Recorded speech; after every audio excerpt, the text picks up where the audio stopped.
On a 5 minutes pour des questions. Est-ce qu'il y a des personnes qui souhaitent réagir dans la salle sur les 3 interventions? Oui. Alors, une intervention ici, et puis merci de vous présenter. Bonjour, Ludovic Giquel de V2B. Je fais de l'assistance à maîtrise d'usage à Lyon. Question pour Laurent Provost. Est-ce que vous avez des retours sur les performances réelles?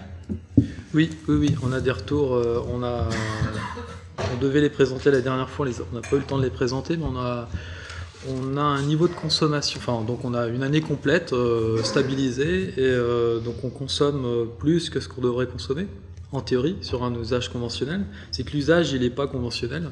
On a un cabinet d'experts comptables qui travaille suivant une amplitude horaire plus importante que le calendrier conventionnel, et aussi sur une période de fin d'année où ils occupent, il y a tous les bilans en fin d'année, et donc ils occupent le bâtiment plus longtemps. La problématique n'est pas sur le chauffage, elle est sur l'éclairage et les postes informatiques. Comme ils ont un taux d'occupation de plus de 42% par rapport au scénario conventionnel, on a un niveau de consommation globale sur le bâtiment de plus 8%. Parallèlement à ça, on n'a pas beaucoup de soleil l'année dernière, et encore moins cette année, et on n'a pas du tout produit ce qu'on devait produire. Donc l'équilibre n'est pas atteint. Donc c'est pour ça que vous disiez, vous parliez de performance théorique, de couverture théorique de 13% des besoins du bâtiment, c'est ça, par la pile? Oui, c'est ça. Et donc en réalité? Et en réalité, on a moins 8%. D'accord. Laurent Boiteux de Bourgogne Bâtiment Durable. Merci de me présenter. Une question également pour Laurent Provost, qui a un joli prénom, je trouve, mais qui concerne également les autres intervenants.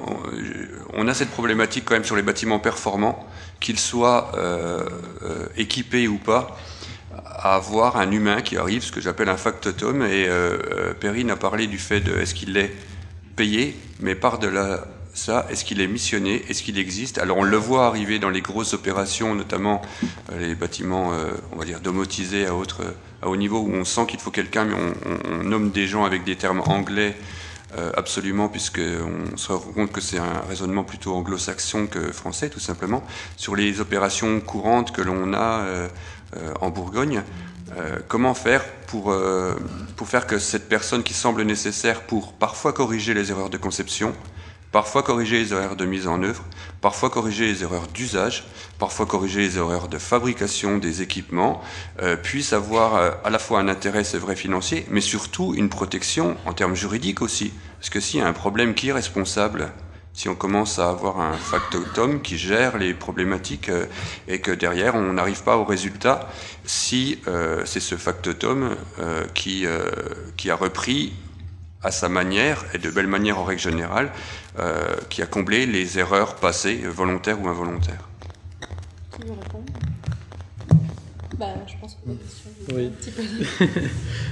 Non, en fait, moi je connais pas beaucoup de personnes qui s'occupent d'exploiter les bâtiments. Généralement, il y a une personne qui est désignée, c'est la secrétaire de direction, c'est la comptable quand il y a une comptable dans l'entreprise, puis elle essaye de s'occuper un peu de tout. Et donc c'est ce qui avait guidé la conception des écrans qui ont été développés, qui n'existaient pas avec Siemens. C'est pas plus de 5 clics pour l'utilisateur, pour aller changer la consigne, regarder s'il y a une alarme. D'ailleurs, ce que j'ai pas dit, c'est qu'on a des remontées d'alarme directement sur la boîte messagerie, pour savoir qu'on a dépassé la température limite en été, en hiver, que la ventilation est à l'arrêt, qu'il faudrait peut-être s'en occuper. Voilà, donc on a mis en place des alarmes, mais aujourd'hui, il n'y a pas de métier, il n'y a pas de profession pour ce suivi-là, si ce n'est les sociétés d'exploitation, mais qui ne sont pas forcément adaptées à des petits bâtiments, à des petits usages.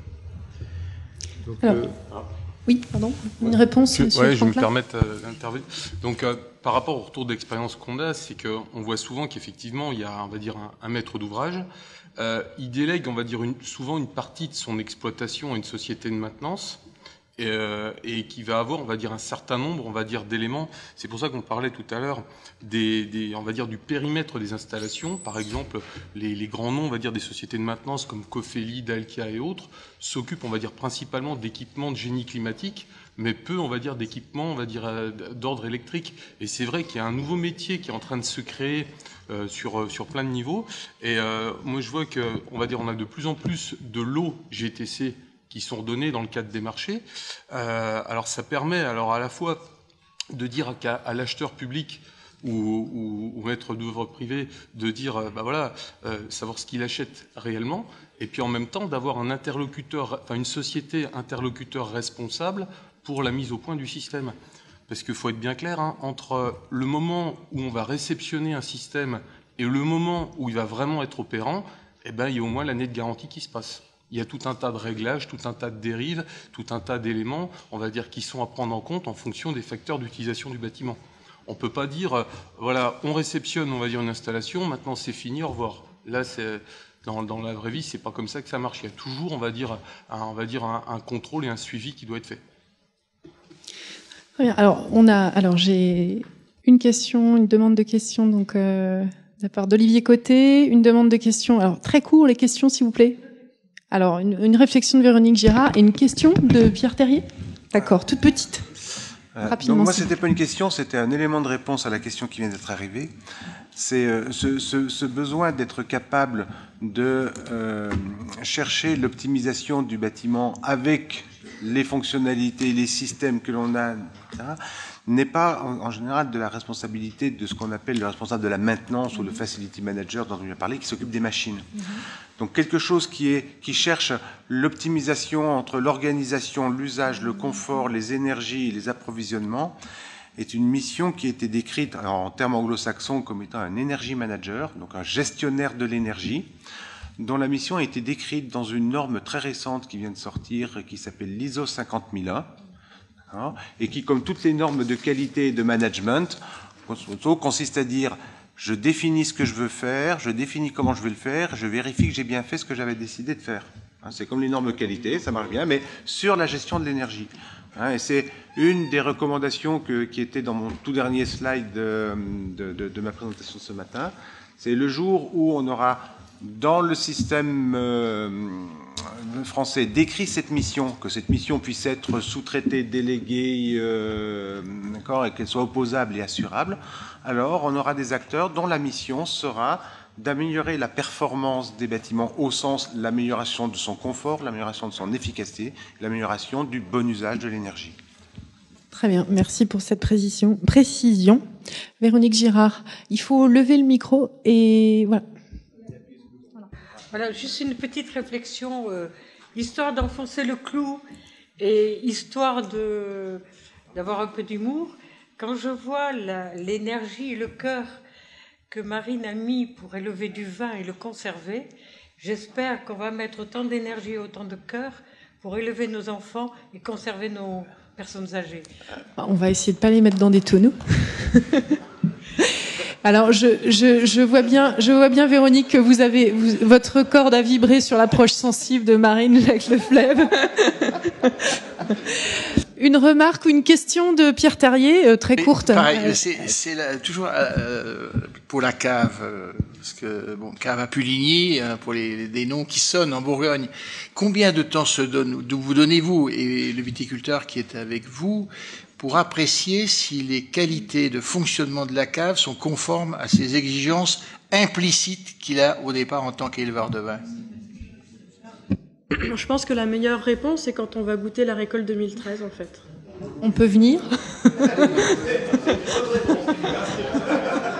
Non, mais on est très pragmatique, en Bourgogne. C'est là que les viticulteurs sont aussi intéressants là-dessus, c'est que c'est des gens très passionnés, c'est des gens très ancrés, ils ont les pieds dans la terre. Et ce qui est marrant sur l'étude et la mise en œuvre de ce bâtiment, c'est qu'on a pris le temps nécessaire pour bien faire les choses. parce que je me suis rendu compte que les viticulteurs portaient en eux justement ce besoin de prendre le temps pour bien faire. Et voilà. Après, moi, je peux pas garantir parce que c'est la première fois que je construis un bâtiment comme ça. J'ai pas d'exemple qui aurait pu me guider sur peut-être des choses mal réalisées, etc. Donc simplement, le temps dira si on a eu raison sur nos choix ou pas. Et puis la prochaine cave, on la fera peut-être mieux. Voilà.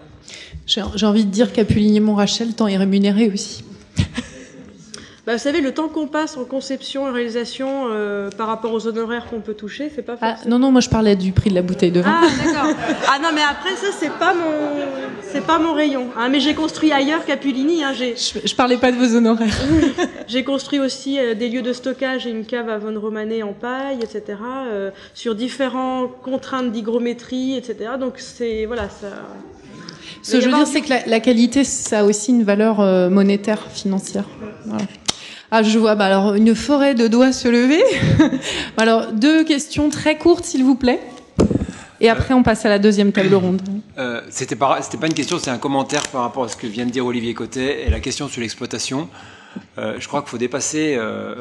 Alors, le Energy Manager, je veux bien, mais à 200 000 mètres carrés. Or, il y a plein de bâtiments qui sont beaucoup plus petits et j'arrive mal à voir quelqu'un comme ça. Et je pense qu'il y a un petit problème de déresponsabilisation des acteurs. En France, on est des spécialistes de faire des choses sans mettre ni management ni contrôle. Donc, un bon projet, c'est d'abord du management, des actes et du contrôle. Et je pense qu'il ne faut pas mélanger les serviettes et les torchons. Dans un marché, il y a un responsable de la construction. Il construit et il doit rendre des comptes qu'il a bien fini. Ensuite, il y a un responsable de l'exploitation. Et les Dalkia, Cophélie que vous évoquiez, qui sont sûrement très bons, ont une pathologie récurrente et organique, et je pense que c'est chromosomique même, de ne pas rendre de compte. Et ça, c'est un vrai problème. Donc pour moi, la GTC peut être un très très bon outil pour que quelqu'un qui n'est pas compétent, qui a simplement des compétences de gestionnaire, parce que pour voir qu'on devait consommer 50 000 kWh et puis qu'on en consomme 70 000, il n'y a pas besoin d'être compétent. Il suffit d'être gestionnaire. Et là, je pense que la GTC peut être un très bon outil de surveillance, voire même de coaching, parce que n'importe quel exploitant qui sait qu'il est surveillé, c'est comme n'importe qui d'entre nous. Hein. Vous êtes sur une autoroute, il n'y a pas de radar, vous foncez, il y a un radar, vous allez à la bonne vitesse. Non, alors, si vous commencez à parler sans micro, ça va plus être possible. On va pas rentrer dans ce débat-là. J'entends votre remarque. Vous voulez répondre peut-être, mais moi, je peux redonner alors 10 secondes. Juste un exemple qui illustre exactement ce propos, c'est sur l'université de Bourgogne, où en fait, donc il y a un exploitant et il y a les services techniques de l'université. Et en fait, ils ont rigoureusement les mêmes postes, mais on va dire l'exploitant a la main, entre guillemets, pour jouer sur les consignes. En revanche, l'université, lui, a le reporting de ces éléments avec, on va dire, les alarmes et puis les éventuelles dérives pour être sûr que le confort soit bien gardé. Et donc, effectivement, c'est quand même plutôt quelque chose qui marche bien par rapport à ça. Ce que vous êtes en train de dire, c'est que juste à un moment donné, si on regarde les choses, il y a moyen de les optimiser. Bon, voilà, c'est... Quand on mesure, voilà, l'effet d'artefact expérimental, Monsieur Cotet, vous n'allez pas me dire l'inverse, que on sait qu'il y a un effet de l'observation. C'est un effet d'ailleurs dont on a du mal à se dépatouiller quand on fait des démarches expérimentales, parce que on ne sait pas ce qui relève de l'observation. Moi, je dirais bien qu'il faut observer l'effondrement éventuel des effets dans le temps. Ouais, c'est évident, mais pour répondre, j'étais pas entre guillemets sur un métier particulier, complexe, etc. Quand on parle de chef d'établissement, c'est une mission qui est valable, quelle que soit la taille du bâtiment. D'accord ? C'est simplement une responsabilité de la sécurité des biens des personnes associée à une personne. Eh bien, je dis, si on met la responsabilité de coacher le facility manager, de coacher le prestataire, d'approvisionner correctement son énergie, si on met cette responsabilité sur quelqu'un, c'est pas un job compliqué, c'est simplement se donner les moyens de contrôler ce qu'on fait. C'est pas plus que ça, et c'est pour ça que ta réponse, en fait, confirme ce que je disais. On n'est pas en opposition, on est en accord. Voilà.